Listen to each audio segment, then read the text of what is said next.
Hey gang, so I'm making my first live action film. Why, you may ask? Oh, we do not have time to answer questions like that. We need to get moving. Let's get to the script.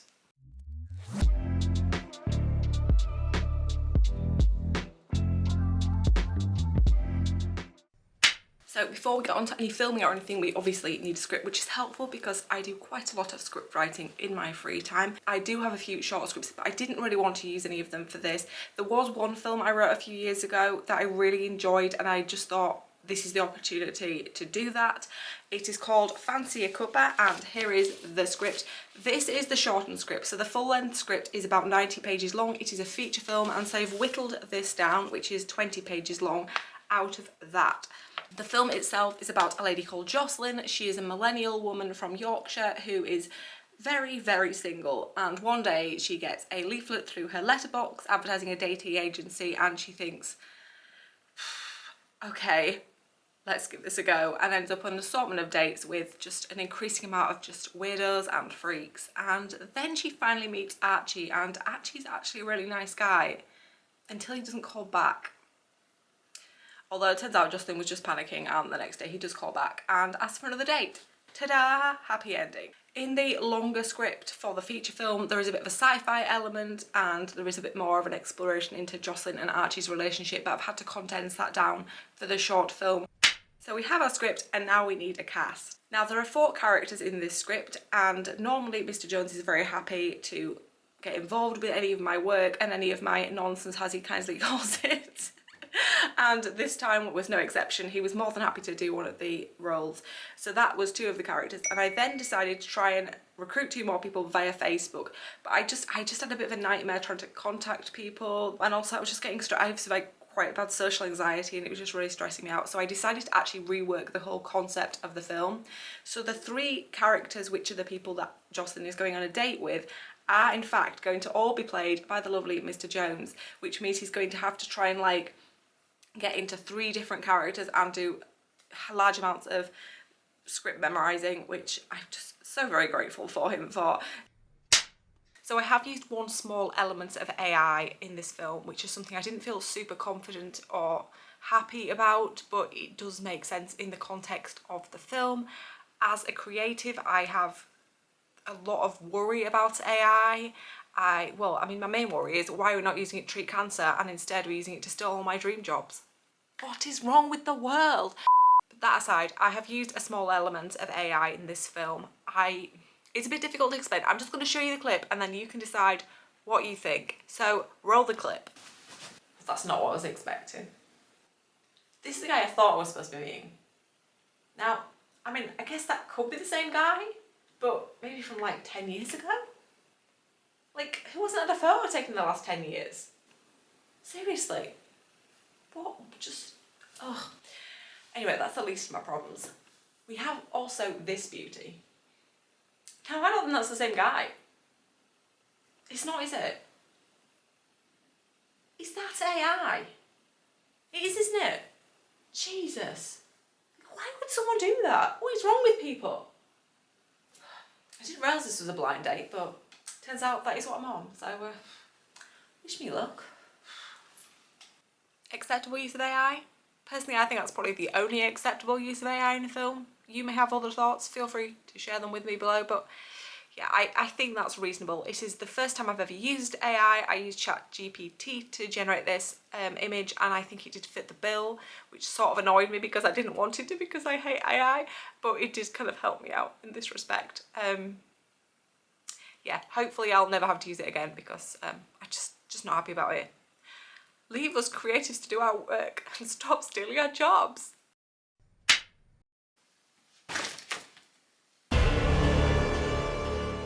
So I'm going to be filming the entire of the film within my own home. I am doing a few different locations, but the main location we're going to be using is this room, which is going to be doubling up as a cafe.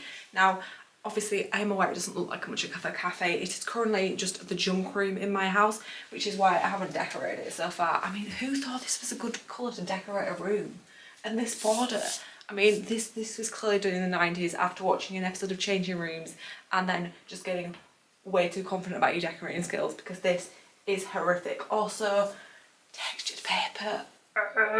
hate it so much. Firstly, I just need to clear all this tat here because I don't need a ladder, a broken fan, lots more other rubbish all over the floor. So yeah, I just need to get rid of that, and then we're gonna have to strip the wallpaper off. I am a bit worried because there is textured paper used in other rooms in this house, and on some occasions the textured wallpaper has been used to cover up a problem underneath, so I am really hoping that I'm not going to take this off and realise I have a major job and I'm going to try and have to like learn how to plaster a wall. Let's remain positive. So I started stripping off the wallpaper and it was all going well until I started seeing these strange marks under the paper and was frankly quite worried I was about to release some sort of a demon into the room, which wasn't ideal because I'm making a rom-com, not some weird horror film. Anyway, turned out it was just a bunch of children's doodles of like stick people, although for some reason they were like above my head. What child would be doing that? I have a feeling it could have been the old owners trying to terrify the person who dared take off the wallpaper. I don't know. Anyway, I did survive, but I was prepared for the demons. And then with the walls all stripped and thankfully not full of giant holes, I once found a hole that was literally big enough to fit my fist in when I took some wallpaper off, so none of that problem. So I just covered everything in white paint as a nice base. This is all now white. Now, it's not perfect, this wall. There is little bits of holes in it. People have clearly like put nails in and things to hang paintings up at one time or another. But to be honest, I think if I try and fill them up, I'm probably just going to make more of a mess. I think we're just going to leave it as is, and we can always like put some paintings up or something to try and hide a mess. It'll be fine, guys.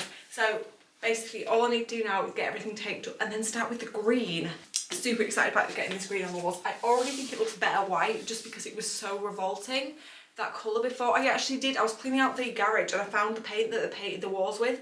It was called Muddy Puddle. Like, someone has come up with that colour. They've then decided that was a good name to market it as, and then some fool's gone along and actually bought that paint and hung on to it in case they might need to paint more things to look like a muddy puddle.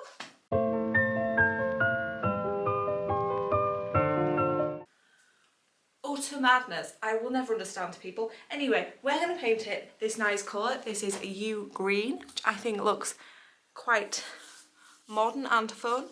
So yeah, I'm going to get everything taped up and then we're going to get painting.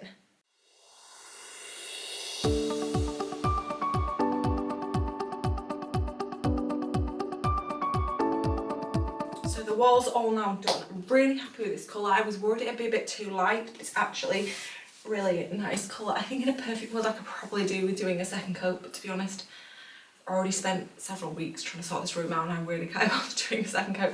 I think it's going to have to do. I think it looks alright. I can always go in at a later stage and just give it a second coat, but I think for the time being it's fine. I do actually have another kind of paint if I do want to do that, but we're leaving it like this for the time being. The only problem is skirting boards. So here are skirting boards. I'm pretty sure you're aware what skirting boards were to start with. Absolute beasts these are of skirting boards. Some bananas to scale for you. Pretty much the same size as some quite large bananas. I know you didn't ask for this, but unfortunately the nanas are not going to sort this out for me, so I need to do these skirting boards now. So I think what I'm going to do is sand them back with some sandpaper just to sort of rough up the surface. Then I'm going to take the carpet up, or at least fold it back. I have been told this is probably a bad idea, but previously I've not taken the carpet up and just tried to tape it, and the paint just tends to just seep into the carpet, which doesn't look ideal. So I'm going to try and take the carpet up, and who knows, I may be crawling around on the floor losing my mind shortly. Watch this space. Hopefully it'll be fine. Also, yeah, we're just going to do these white. I think it'll look quite nice and contrast nicely with this, unlike this disgusting colour. So I sanded back the skirting boards. I used a block of wood with sandpaper wrapped around it, which was quite useful if you ever need to sand some skirting boards, and then taped that up and pulled back the carpet, which is much simpler than I thought it was going to be, and then painted the skirting boards. I left it overnight to set and then put the carpet back. It looked fine. I don't know why everyone was telling me this was a bad idea. It seemed to work fine for me, and I think the wall looks quite nice.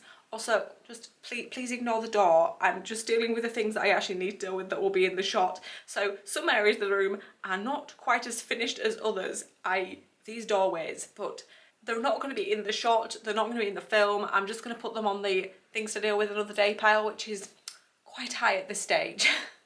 So that is the room all decorated. So I just did a couple more things to do. Firstly, we decided to take down this curtain because just what in the 90s hell is this colour? I just don't understand. And the lovely Mr. Jones put this blind up, which I think is going to help us control the lighting a bit better in the filming. Hopefully, we've still got some more lighting issues. I'll touch on that on another day. But the curtain poles, could not throw these out. So these, I mean, I feel like a wizard with a staff, you know, like sort of Gandalf or something. I have no idea when I'm gonna like need to dress up as a wizard, but I mean, who knows? It could happen. Also, these little guys, which were like the curtain pole was threaded through, like look like little like alien heads or something. So these may also pop up in a upcoming video as I try to turn them into tiny little puppets. So now I just need some furniture. And ta-da, we have our table and chairs. Now I know this doesn't look the most glamorous situation ever. I'll just sit down and explain what's going on here. So basically it's going to be a cafe, so we needed a table and chairs. Now I don't have any matching chairs because I'm someone who normally eats my meals watching TV, watching things on the computer. We're not a dining table type of family here. So this is just a spare table that I normally use for like sewing and stuff, which I've just basically put a piece of fabric over to cover it up, and also to cover up some sound equipment I have back here because it is glamour ahoy in this film set. And as I say, I've got these chairs which don't match, but they're a similar sort of shade, but this is green, this is blue obviously, and I think it sort of goes. I'm not really sure this goes, but it's so cute with all these fun, like, I don't know, jazzy peacocks. So sound and lighting are definitely not my area of expertise. I'm really looking forward to one day being able to work on some sort of professional film shoot where I can let somebody else deal with these. Not because I feel like someone else inferior to me should be doing them, because I just like bow down to anyone that understands like sound and lighting, because I cannot get my head around it. It's one of those things like geography that is just in the pile of things, not for me. But the problem is, I'm the only person on this crew, so I had to try and do my best. So in terms of sound, I'm using the sound from the camera. I'm using this camera that I'm speaking on right now to do the filming for the film. The sound is quite good in it, which is why I bought this camera, but I just wanted to make sure there was some backup. I once filmed a whole sequence on this and forgot to record the sound, or I'm really not sure. You might be grasping, technology is not my strong point, despite the fact that everyone at work seems to think I'm good at technology, which begs the question, how bad are they at technology? Anyway, sound. So, I hid a large microphone behind the table, and obviously, as I've said, I've put this nice tablecloth on so you couldn't see that. Then I hid the wire from the microphone under the carpet, again, dragged that carpet up. Why not? In, out, shake it all about. And then I fed that to a PC which I had set up on the floor. Again, I know this isn't very glamorous, but it's not in the shot. It won't appear on the like actual film. It's fine, it doesn't matter what's going in the background, does it, guys? Now, in terms of lighting, I could have used the sun.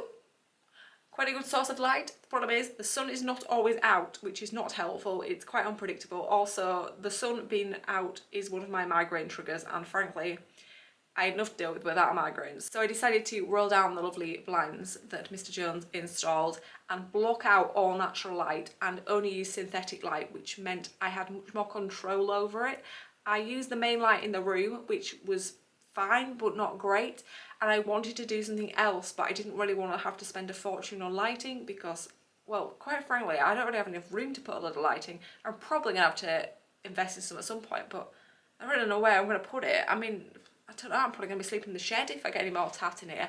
Anyway, I turned to the good people of Reddit to see if there was any just sort of hacks I could do in terms of lighting. And they said that if you shine light on a blind, it will sort of disperse the light around the room.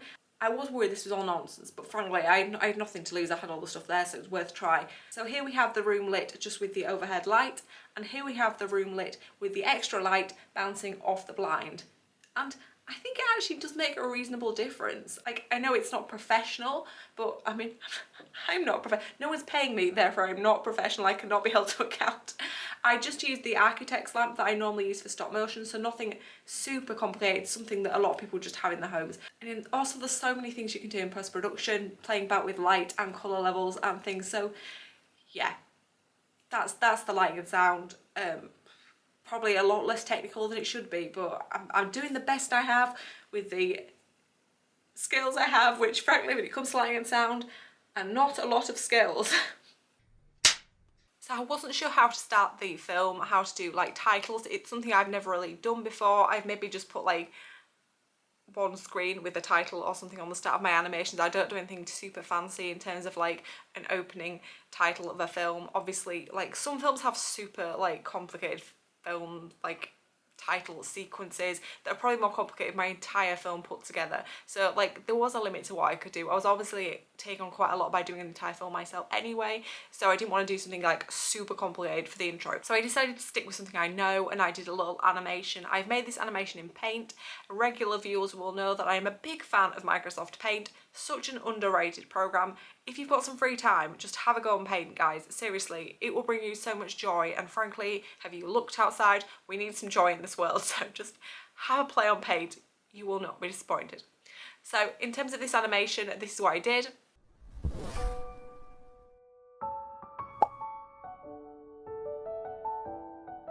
What I basically did was made the last image first, if that makes sense. So I made this backdrop with little postbox, and then I made the last image of the paper airplane just going into the postbox, and then I erased it in the next image and moved it backwards, and then kept moving it backwards, and basically made the pictures in reverse. I tried to make it forward and make the trail as it moved along, but the trail was all over the place because I couldn't make the line look straight, so it made more sense to do it backwards. Either way, it worked in the end, and that is all that really matters, the finished result. Things you can accomplish with Paint, guys. Do check it out. Microsoft are not sponsoring me, by the way. I don't think they have a clue who I am, but yeah, I'm just here bigging up Paint for no reason at all. No one needs to pay me. I'm just happy to talk about it all day long.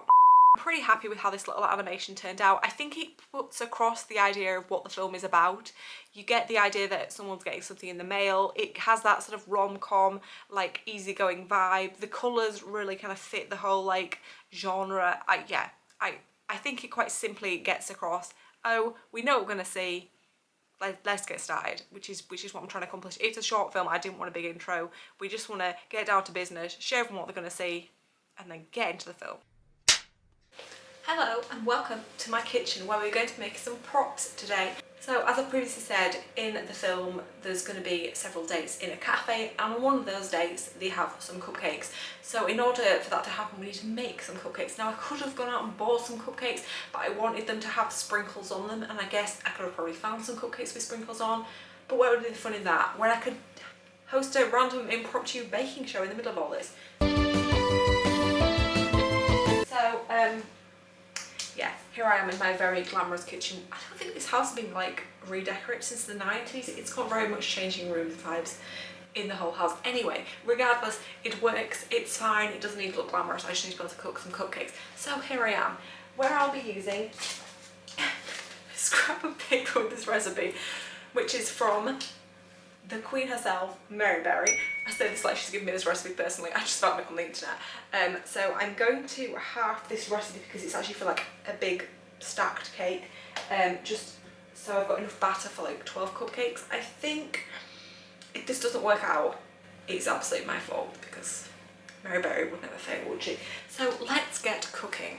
I'm just going to bump all the ingredients in one bowl. I have been assured this is an all-in-one method and that you don't need to start creaming everything together. So we're just going to whack everything in the bowl and see what happens.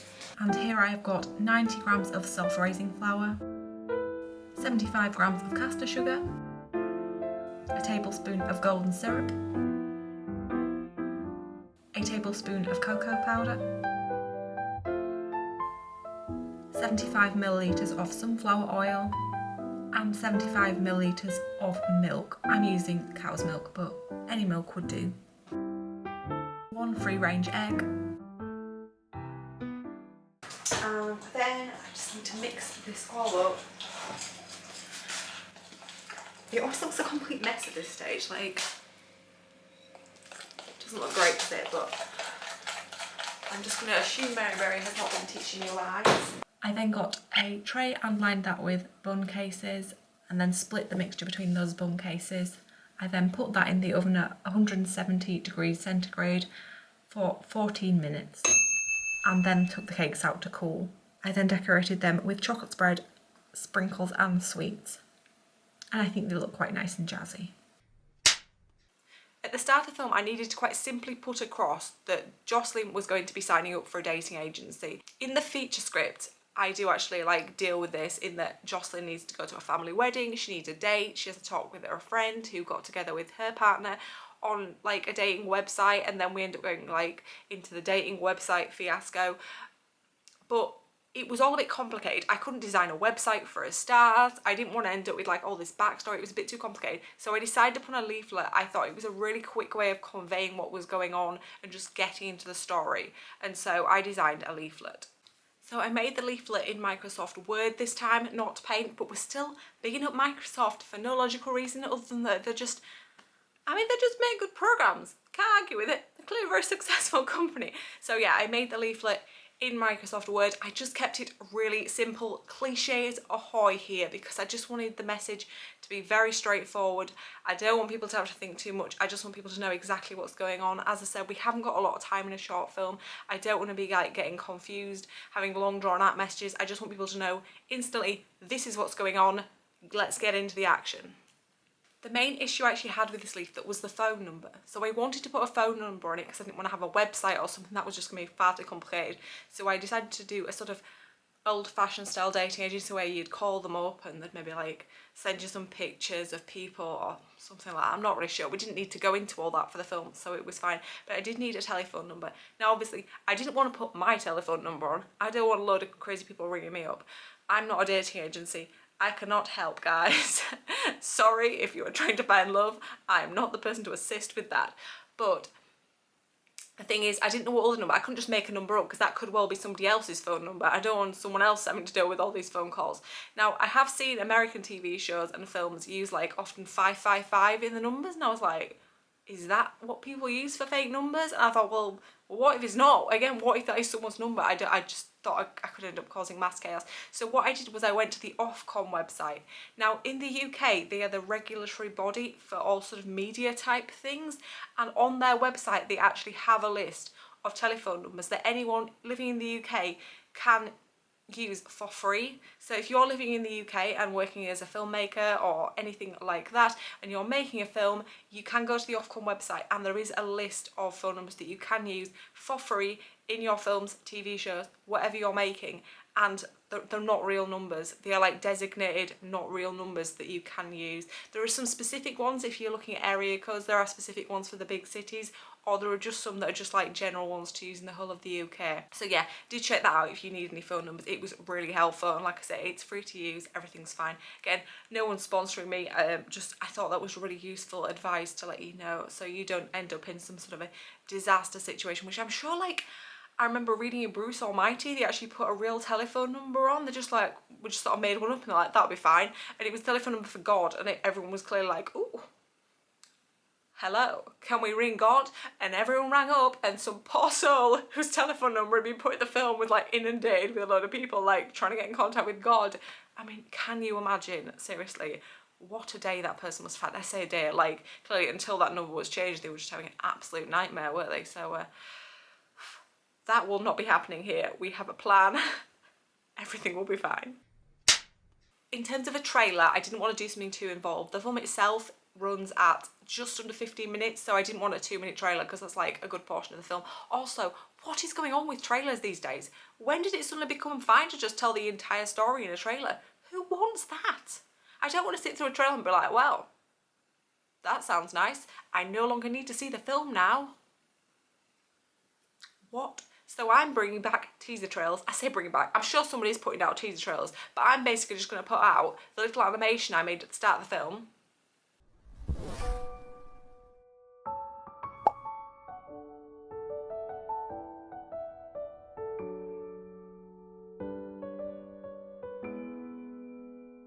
I'm just going to put that out as a teaser.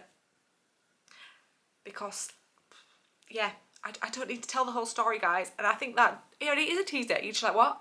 That, I mean, I'm intrigued, but I want more, but... And then they want to see the film. So that's what I'm doing for the trailer. Anyway, the film was all edited and then I entered it into some film festivals. Now, the reasons for entering into film festivals are many, really.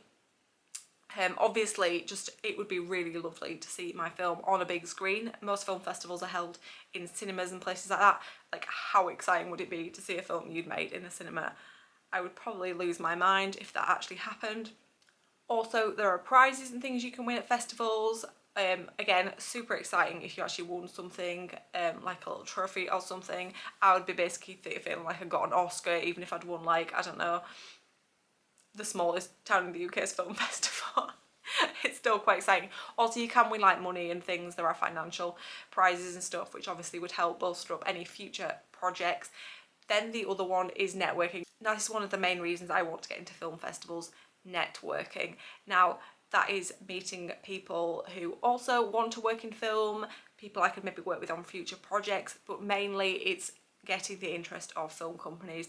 It's getting someone who goes, oh, that's great film, we want more, and maybe seeing if they could develop my idea, help me with a feature film. I am well aware that is quite a dream scenario side of the situation, but frankly, why not dream? There's no harm in dreaming. Granted, my dreams may be crushed, but you will not stop me from dreaming. So that's the plan, really. Obviously, I might not get into any film festivals. I have no idea if that happens. I will still keep making films.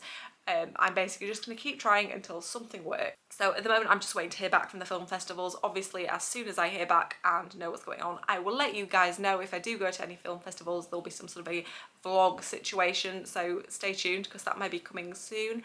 The film itself, I'm not putting up at the moment because a lot of film festivals prefer things to be kept to like film festival exclusive status.